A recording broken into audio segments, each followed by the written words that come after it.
Qualify the Podcast Season 3. I'm your host, Hassan, and with me I have a very special guest. She has a fantastic story that I wanted her to share with us. This is Barbara Walsh, board certified master health coach, with, again, a fantastic journey in terms of beating breast cancer in a holistic manner. Barbara, how are you? I'm doing really well. How are you today? Doing well. I just thought about this. Would you call it holistic or would you call it natural? I think it's both. I Okay. think, I think for people who aren't too savvy as far as what holistic means, I think natural says it all to them, but it's really everything. Holistic is like the whole body, the whole person, so it's both. Fantastic. I just didn't want to misrepresent. No. All right. So along with this, again, just for the group, this is going to be a health episode. This is about health and wellness. This is about a bit more information in terms of resources, being that Barbara is a master health coach. She can offer a service that will help you along your journey. So before we get started with this, please remember to like and subscribe. We're found on all streaming platforms as well as YouTube.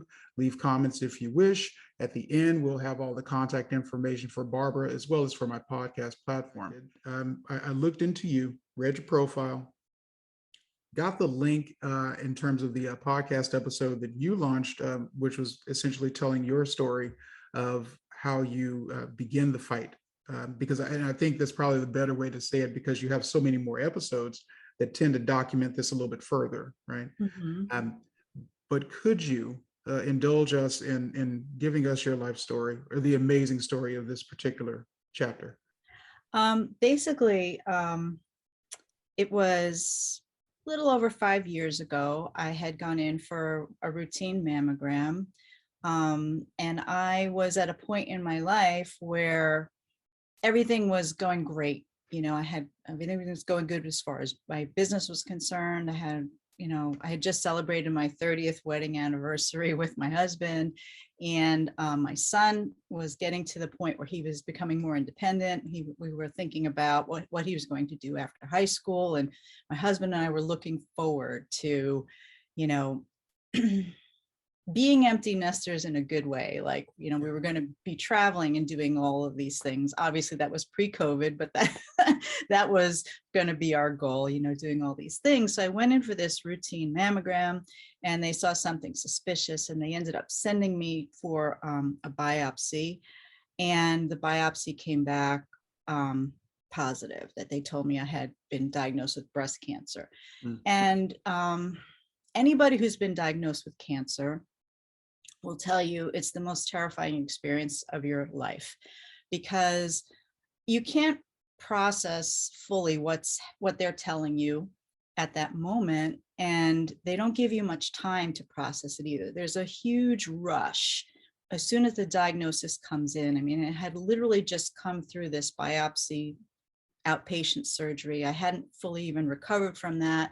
The next day I was in the oncologist's office, and then the next day they wanted me into surgery, and then the day after that they wanted me to start radiation and chemo.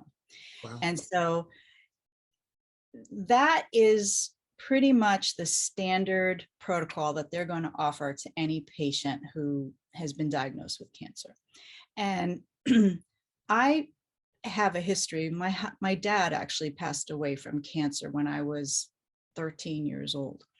And he went through all of those same treatments.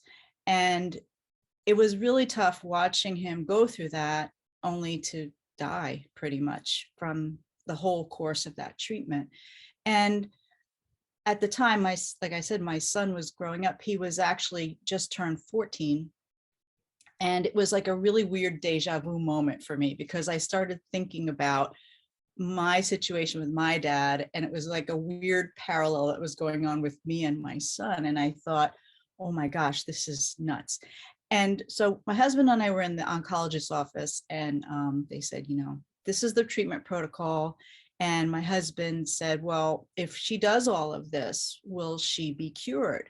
And they said, well, there are no guarantees. we would consider it to be a success if the cancer does not return within 5 years. And so for me, I felt like that was a very dissatisfying answer, because 5 years isn't a long time. But what I was thinking about was that every treatment option that they were offering me, with the exception of surgery, was pretty much guaranteed to cause another cancer, because every single one of them, chemotherapy is known to be a carcinogen, radiation is a carcinogen, and as a breast cancer patient, they would have wanted, I had an estrogen positive breast cancer, they would have put me on tamoxifen pretty much for the rest of my life. And that is known to cause uterine cancer. Wow. So as I was weighing all these options, I'm thinking to myself, I'm almost guaranteeing that I'm going to have a recurrence, even if I survive this treatment, because I mean, in spite of what all the commercials show you, you know, with all the people with cancer dancing around and stuff, it's no cakewalk, you know, it's a really difficult process. And I thought to myself, if I even make it through that, it's a pretty good bet I'm going to end up with cancer again. And so I had gone home and we decided to not agree to treatment at that moment, because I just needed time to process. So we went home, and we prayed a lot. I mean, we pray, that's what we do. So, so I spent a lot of time in prayer because I needed some direction. I felt dissatisfied because I thought, geez, you know, there has to be some other option besides this. There just has to be. And what I found out through that time was I started doing research on cancer, just to educate myself, just to try to process what was happening to me. And I discovered that most cancers, most, not all, but most of them, it will take 10 years for a cancer to grow in the body before you could even detect it, before there's any type of symptom, or even you could feel it or find it. Yeah. And the other thing that I was amazed to find was that everybody's got cancers in their body all the time. Mm-hmm. And the difference between someone who develops it and someone who doesn't is the power of their immune system. So I started thinking about it. I thought, wow, it took 10 years. This was going on in my body for 10 years before anybody could find it. And if I did absolutely nothing, which wasn't really an option, but if I did nothing, I thought, wow, I'd have 10 years before I would have to do something serious, right? Mm-hmm. And then I thought, well, if I go through this treatment, it'll be probably 5 years, but it's a good bet that most of that 5 years I would be sick. And then there's a good bet that I would have a recurrence or a metastasis or something else after that point. So it was sort of like a crapshoot. It was like, you know, it was either 5 years or 10 years. And I thought, you know, if I was going to die in 5 years, I just don't want to die like that. I don't want to spend my last 5 years of my life bald with my head in the toilet. You know? So, and I didn't want my son to see any of that. So anyway, as I started doing all this research, I learned about the power of the immune system. I learned about the power of nutrition and how every choice that we make has an impact on our bodies, either positive or negative. Mm-hmm. And I was amazed about what I learned about the power of the immune system, because I kind of knew about it, but I didn't really know anything about it. Just, you know, whatever you learn in school as a kid, but it never wasn't that impactful to me. And I thought, this is pretty incredible. And the more I learned about it, and I learned about some alternative therapies, I learned about herbal things. And the more I learned about it, I thought, oh my gosh, it makes so much more sense to me to build up my body's defense system, so that build my immune system so that it could fight this cancer off. Because I mean, the immune system is basically healing that God put inside of every one of our bodies so that we don't die from every germ that we come in contact with, right? So I thought, you know, it makes so much more sense for me to nourish my body so that it can heal, to get well, than it would be to bombard it with all of these poisons to hopefully try to eradicate a cancer, which would eventually kill every other part of my immune system in the process, you know?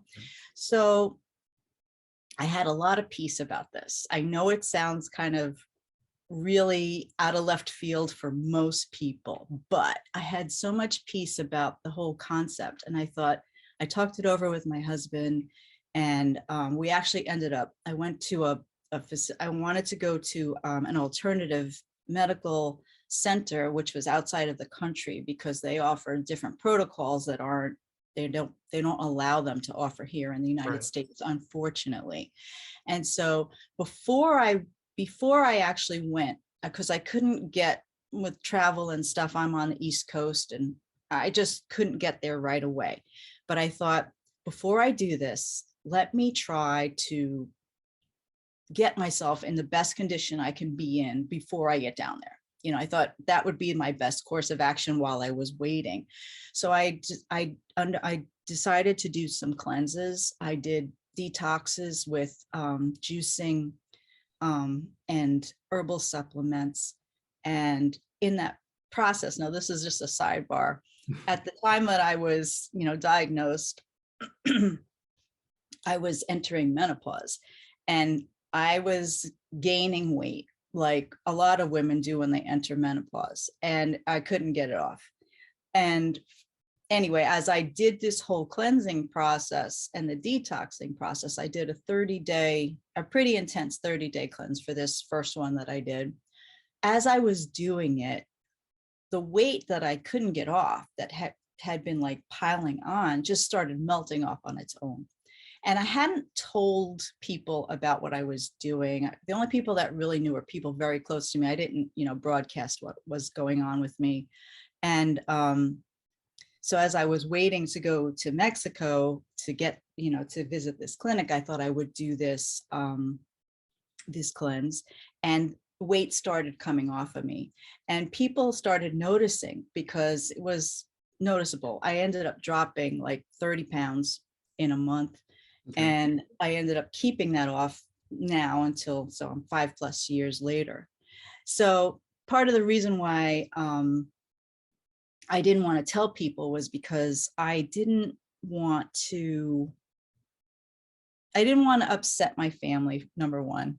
And I had heard stories about people who get a lot of pressure from people, who love them, because, we're all kind of conditioned to believe that, the doctors are the experts and they know what's best for you, and they have your best interest in mind. And I'm not saying that that's not necessarily true, but the doctor's not the one who's going to be with me when I take chemo. The doctor's not going to be with me every day, and even when I talked this over with my husband, he said to me, well, it's up to you, your decision, because I'll be with you, but I'm not going to endure whatever you're going to endure. So I'll support you through the process. And before I actually embarked on this whole thing, I had done this research on this, this facility that I wanted to go to in Mexico. And they had on their website a page of testimonials, and every patient who had been there had an amazing story, and they left their phone number or their email address. And so I thought, wow, this is cool, because here in the States, you can't just contact a patient. Right. They're not gonna let you do that. You can't just say, hey, how was it? How'd that go for you? Yeah, right. And so I contacted the facility, and I said, can I talk to these folks? And they said, sure, if they put their contact information, go ahead. So I ended up talking to a woman who lives in Connecticut. And at the time when I spoke with her, she actually had been diagnosed with stage 4 breast cancer 20 years before me. Okay. And so at the time, there was no internet, there was no way to research anything, there was nothing, right? And so her daughter had actually worked for a local newspaper, and they had done a story about another woman who had gone completely against the grain and done some alternative cancer treatment. And so this woman I talked to, her name is Marie, she sought out this third woman, right? And so when she met this other woman, it turns out that woman had been diagnosed with stage 4 breast cancer 20 years before Marie. Wow. And so that woman went to the place I went to. Marie also went to the place where I went to.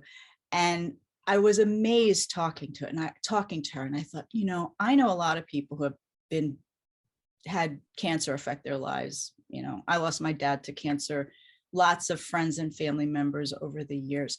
I don't know one person who was ever diagnosed with cancer who lived 20 years after a diagnosis.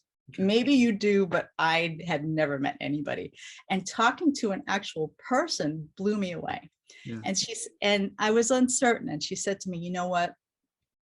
You could do what you want. I'm not going to tell you what to do. It's your choice. She said, but I will tell you this. If you're thinking about trying it, it might be worth it to try it, because if it doesn't work, you can always sign up for chemo tomorrow. They'll never turn you away if by chance this doesn't work, she said. And you have time. That's the thing that I kept learning through this whole process, was you do have time. Right. You know, it's not an indefinite amount of time, but there is time to sort of get your bearings in the situation. So anyway, after I did this cleanse, I went down to Mexico, and they did some very extensive, you know, physical testing, tested all my blood work and things like that. And they basically, through that process of the cleansing, I also changed my whole diet. I had previously been like a junk food junkie. I never cared about what I ate. I was a heavy duty coffee drinker because that was the only way I could get my energy throughout the day. I just didn't take care of myself, but I didn't know I wasn't taking care of myself. I just was like existing, you know? So I had changed my whole diet. I went mainly vegan, at least for the first 6 months, and juicing, cleansing. And then when I went down there, they told me to stay with, you know, what I was doing was good, because all of my tests came back really very, very good. And so they were and then they prescribed me some herbal supplements and their proprietary herbal tonic. And then they sent me home. And so I went home. I stayed with my new diet that I had embarked on my own. It changed a lot of things about my lifestyle. I made it a priority to start getting good rest. I made it a priority to start moving my body instead of just sitting on a couch all the time, you know. And I did the supplements and stuff that they gave me. And then I went back in 6 months to be retested. And at that point, when they retested me, they couldn't find it. The tests show that they just couldn't find the cancer anymore. So it was like a major hallelujah moment for me personally, because it was scary, you know, and I was amazed at how quickly my body responded, which I think was the thing that blew me away the most, was that the minute that it's almost like it's never too late. It's in hindsight, I'm sorry that I didn't know more about it before, because after doing everything that I did, I'm totally convinced that if I had known about this when I was younger, and I could have avoided cancer in the first place. I know I without a doubt believe that. And it's a shame that I didn't know about that more. But what's cool is that it's not too late, which I think is fantastic. And the reason why I say that is because through the research that I was doing, there are so many people around the world who have done alternative treatments for cancer. There are many different types. I mean, you know, I just did one that worked for my lifestyle, but there are a whole bunch of different ones that you could do in different countries and whatever. And the interesting thing about that is almost everyone, all of the stories that I have seen, many of those people went through conventional treatments initially because that's what they were told. Okay. But what they don't tell you when you go through conventional treatments is that once you've had certain treatments, if you have a recurrence, you can't always have those treatments again. Like once your body has been radiated, you can't always get radiation again because the tissue won't survive. Your tissue has been damaged so much to the point that it can't support another onslaught of this type of a treatment. The same thing with certain chemos, that sometimes a person can get to the point where they've had cancer, they go through the treatment, then guess what? Within that 5-year period, they get a recurrence, because what happens is sometimes they'll go into like a remission, because chemo will actually put the cancer to sleep. But what they don't tell you is that after the chemo, the cancer will wake up again, but it will wake up in a much more aggressive fashion, and then it'll just spread like crazy. But nobody tells you that, but that is what happens. Sure. And so, you know, a lot of people go through that treatment protocol and they find out they've got another cancer, or they find out they've got this crazy metastasis that's all over their body. And then there's no recourse for them. The doctor will tell them, get your affairs in order, kind of thing. And at that point, they've got nothing to lose. You know what I mean? It's like they've already pretty much told me I'm dying here and I have nothing to lose. And many people turn their lives completely around. I mean, it's not without effort, because it's not as easy as just taking a pill. Not that taking chemo is easy, but you know what I mean? It takes effort, it takes persistence. But, if it's a matter of life or death, I mean, when I was making my changes, it wasn't always easy initially when I did my dietary changes at the beginning, but I would always tell myself, it's never going to hurt me to eat more broccoli. And this is always going to be much easier than chemo, no matter how you slice it. So. Sure. So, wow, that's amazing. I think is probably the understatement. No, that's wonderful. And thank you for that. So there's a lot that I took note of when you were discussing this. So I want to make sure that we have a couple of points that we cover, if you're comfortable with these areas. From the beginning, when you went on your cleanse, Mm-hmm. you researched the cleanse and found that from where? Was that something you put together yourself, or was it something you found online? Like, how did you do that? I actually found the initial cleanse that I did through, there's a group called The Truth About Cancer. I don't know if you're familiar with them. And so that group was actually started by a man who lost his entire family to cancer. Wow. He's like the last surviving blood relative of his family that's still living. Wow. And after he lost his mom, who was the last person he lost, he was just so devastated. He thought, there's got to be something better, because he saw his whole family do those protocols and every one of them died. Okay. And so he embarked on this journey. He went around the world and he interviewed all of these alternative cancer doctors and asked them, what's the story? What is there any other alternative options? And he found all of these alternative options out there. And he wrote a book. The first book I think he wrote is called Cancer, Think Outside the Box. His name is Ty Bollinger, if you know him. Ty Bollinger? Ty Bollinger. Yeah, he wrote this book called Cancer, Think Outside the Box.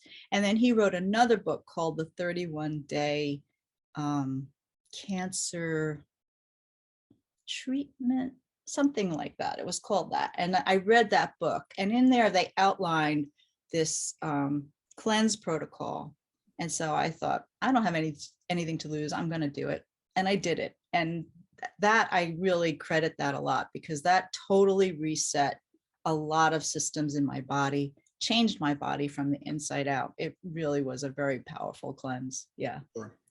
In my journey through business and as well as fitness and health consulting, I've found that it's kind of proprietary in theory. Like when you look at it from a marketing perspective, it's kind of proprietary, the ingredients and cleanses or the process that one company or brand would suggest that a person uses as opposed to the others. Is this cleanse something that you feel is proprietary to Ty Bollinger, or was it something that it was just open to share? I don't know if it was really proprietary to him.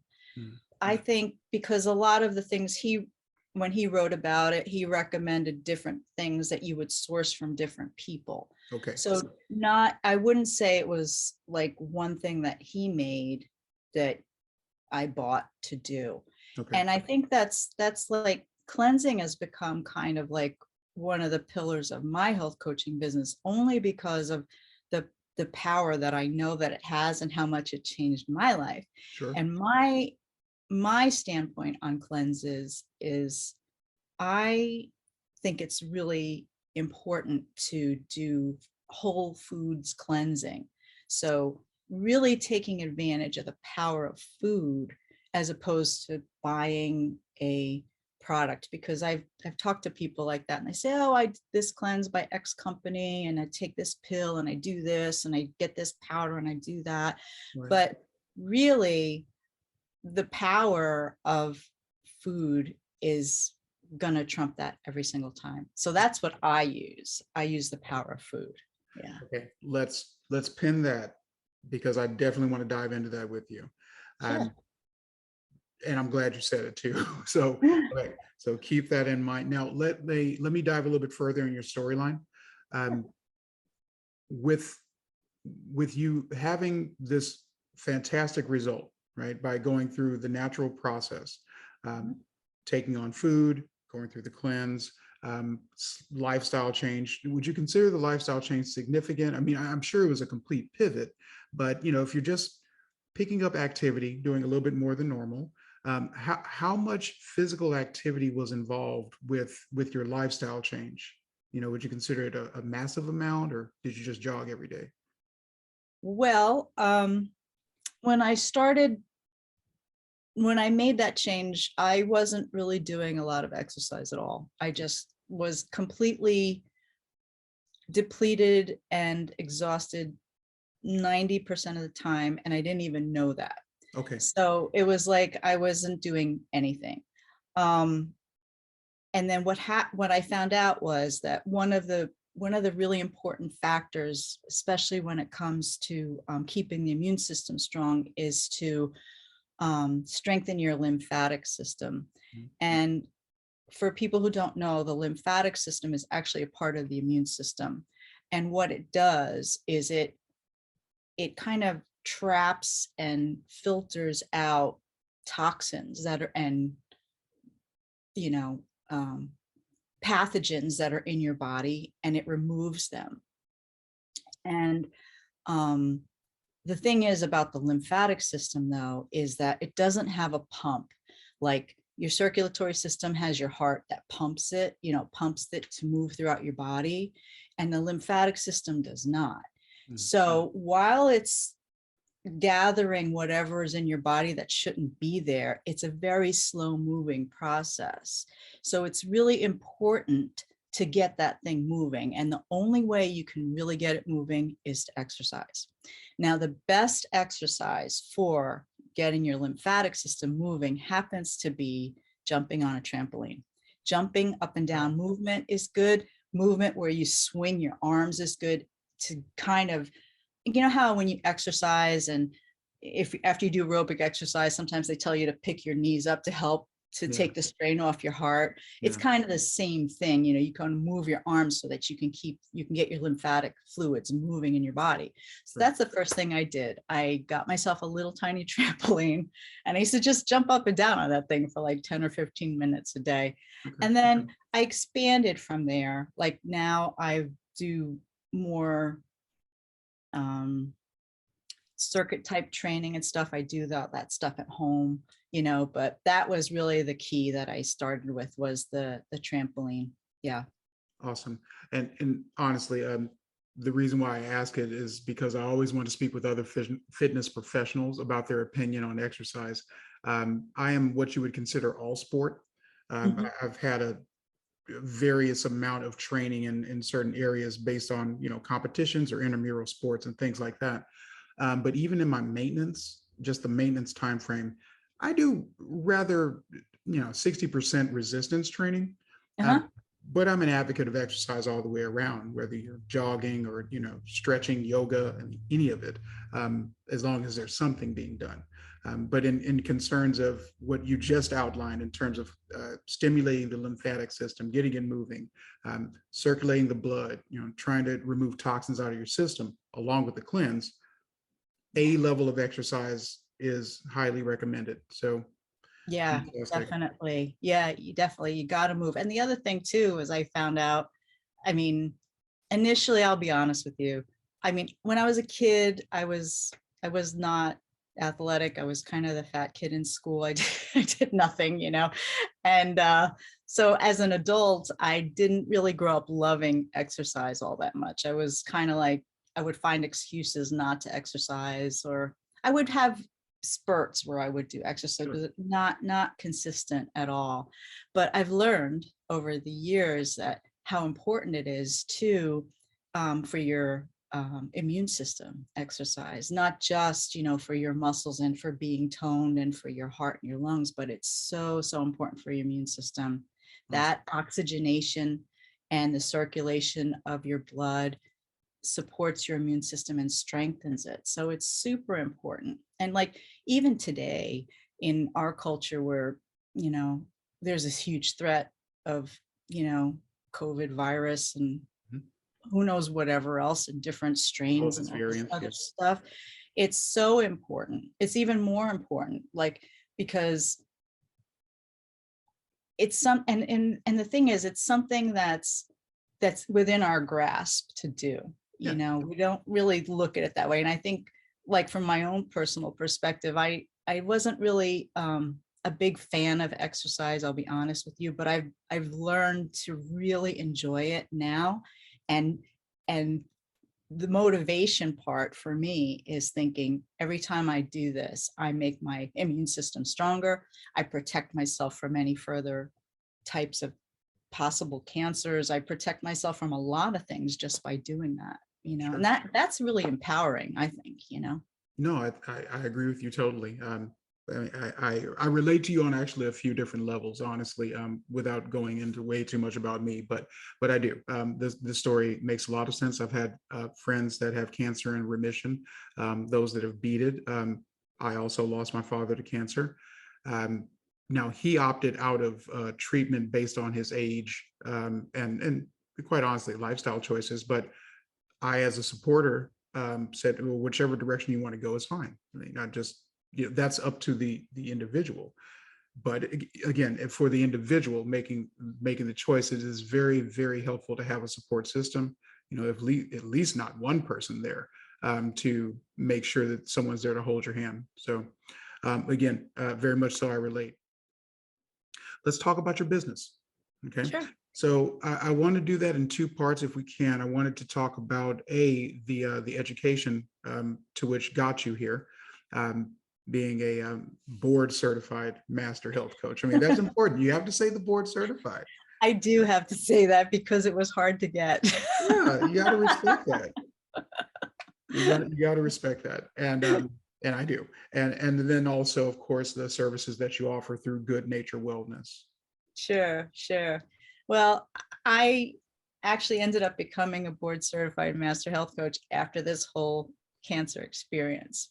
My initial reason for doing it was that I was I was telling people about what had happened to me, but they were all looking at me like I was delusional. And so I thought I needed some sort of, like you're saying, credibility to say to them, look, this is an actual scientifically based thing. It's based out of science, that this is this way of supporting people, this way of learning and understanding about nutrition and the body, and how all of those things work synergistically together.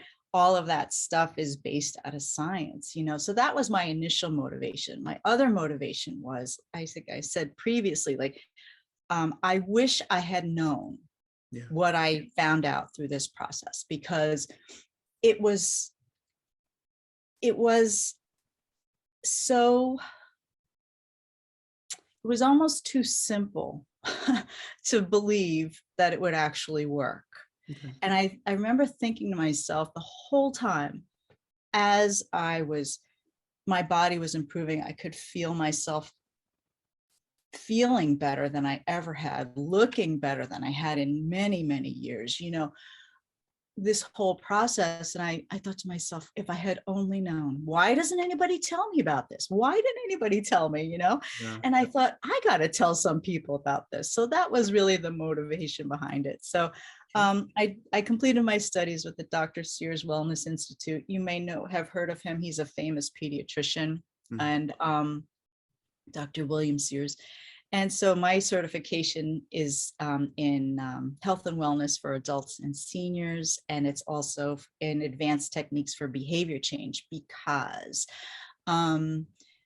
we all know there's tons of information out there. Like, even if you wanted to embark on your own to improve your health by yourself, there's tons and tons of information out there. I mean, Google is like the be all end all. You can pretty much find it out there. YouTube, you can find it, But I have found from working with people that there's a lot of overwhelm that becomes associated with that. So the other side of that too is that knowledge in itself does not guarantee that it's going to facilitate a change in your life, which is where health coaching comes in.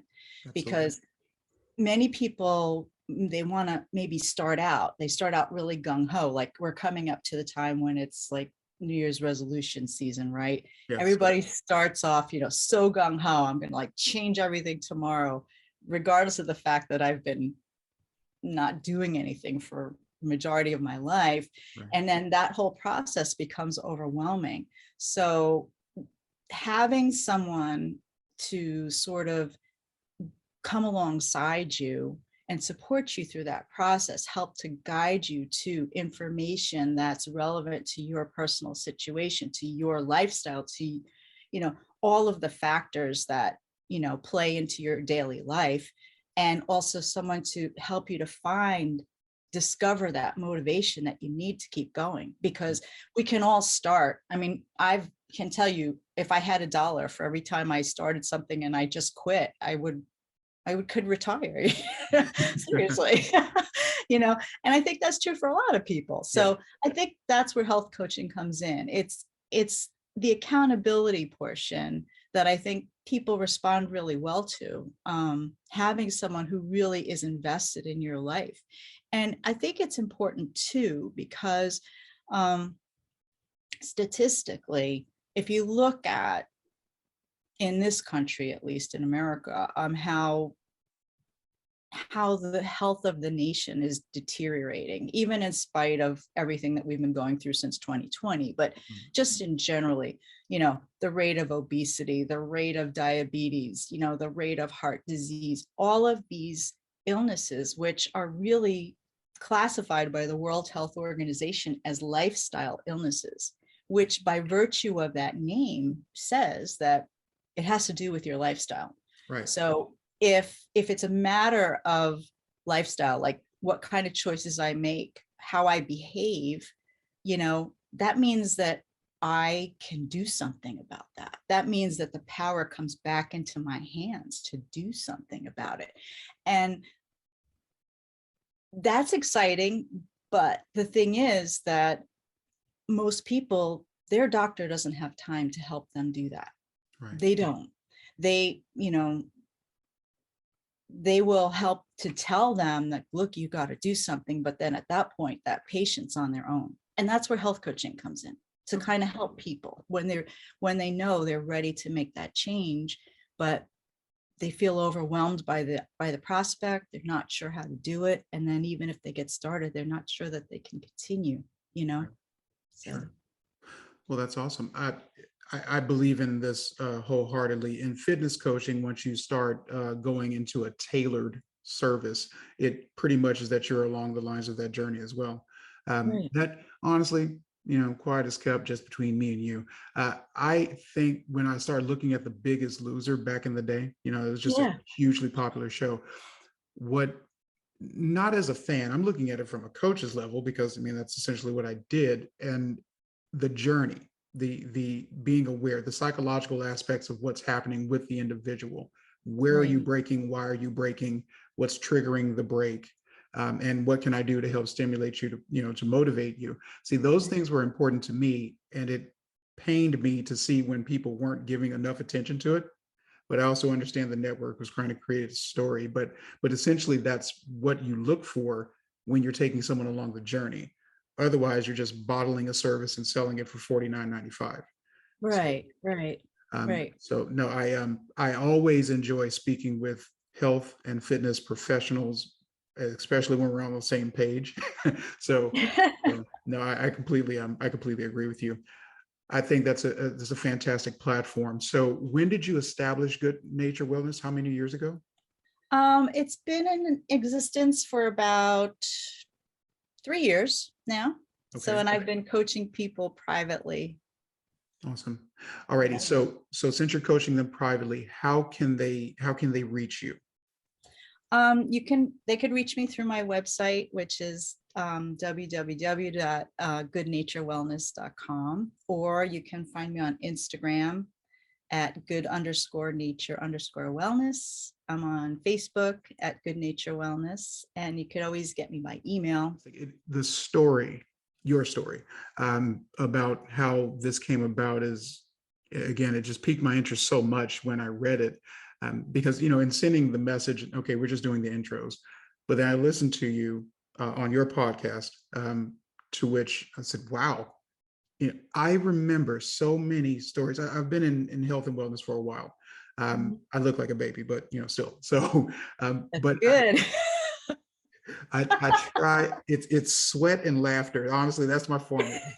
So, um, but the stories that I've heard from others, the testimonials that we heard, either through church or through retreats, very similar to yours. Alternative medicine. I remember a woman speaking about how she took alternative medicines for another disease, and she was in South America getting treatment. She says they're not funding this. They're not giving this in America. It's not available, but Yeah. she's thriving. Yeah.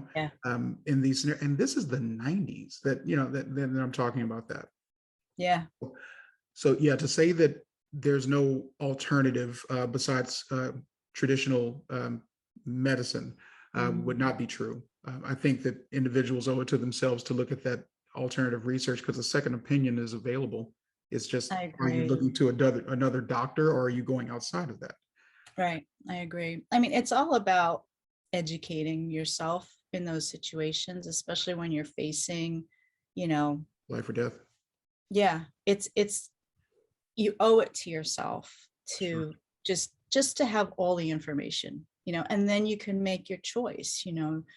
If you don't know, if you don't know what you don't know, you don't know what you're missing out on. You don't know what it could be. And the other side of it too is we need to, I mean, I feel like this, we need to kind of take our responsibility, some of that responsibility on ourselves, Yes. because, you know, it's easy to, I think our medical model in this country is like, we just abdicate all the responsibility and then somebody just tells us what to do and we kind of do it, but you could really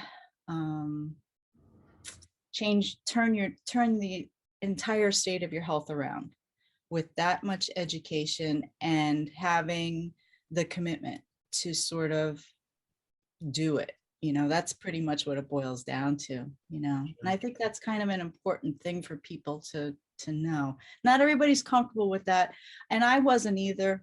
I was always a very dutiful daughter, and I was always a very compliant patient. Whatever the doctor would tell me, I would do, because who would know better? Right. Until that moment, obviously no one's going to be able to say before, hopefully you never have to hear that, never have to hear that diagnosis, but, people will respond in a myriad of different ways if they do hear that diagnosis. But it wasn't until that moment for me where I thought, I have to have a say in what happens to me. Sure. Well, before we wrap, though, you you have a platform, a podcast. Yes. Where is it available? Oh, I stream everywhere. You can get me on Apple Podcasts. I'm on Spotify. I'm on Amazon. I'm on Google Play. Okay. Just look for the Good Nature Wellness Podcast, and I'm there. The Good Nature. I just want to thank you, first of all, for this opportunity. I really, really appreciate you reaching out and inviting me to, be on your show and letting me share my experience, because I just, if people know that there are options out there, that it gives them hope, especially in a situation when, if they might be struggling with any type of chronic illness, not even just cancer, or cancer, of course, but there's more hope out there, and I just want people to know that they really have the power to take control of their health. They can take control of it. It's never too late. You could turn your situation around, and your life could be better than you ever thought it was. I couldn't have said it better. And and thank you too. Thank you for having the availability. I'm glad we're able to make this work. This is Hassan with Qualified the Podcast. My guest today was Barbara Walsh, board certified master health coach. You can do it too. Be healthy, everybody.